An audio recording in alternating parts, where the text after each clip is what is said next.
თუ კუბიზმი პრიმიტიული მიმდინარეობა გგონია, შევეცდები დაგარწმუნო, რატომ არის ის რენესანსის ხელოვნებიდან გადადგმული კიდევ ერთი დიდი ნაბიჯი. ამ მიმდინარეობის ერთობლივი შემქმნელები იყვნენ პაბლო პიკასო და ჟორჟ ბრაკი.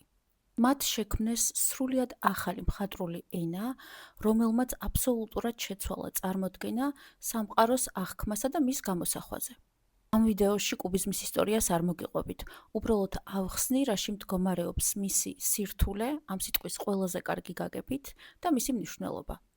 რენესანსის პერიოდის მხატვრები სივრცეს ისე აგებდნენ, რომ ისიც და მასში განთავსებული ობიექტებიც მხოლოდ ერთი სტაბილური ხედვის წერტილიდან აღიქმებოდა.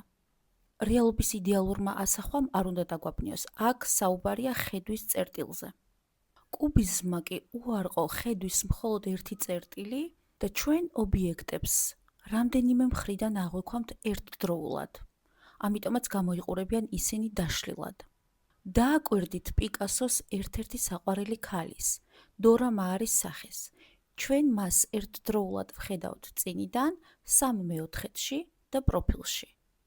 ის ჩვენ თვალწინ მოძრაობს მიუხედავად იმისა, რომ სიბრტყეზეა გამოსახული. ამიტომ სინამდვილეში კუბიზმი აზროვნების დეგრადაციაზე კი არა, მის კიდევ უფრო განვითარებასა და გართულებაზე მიუთითებს.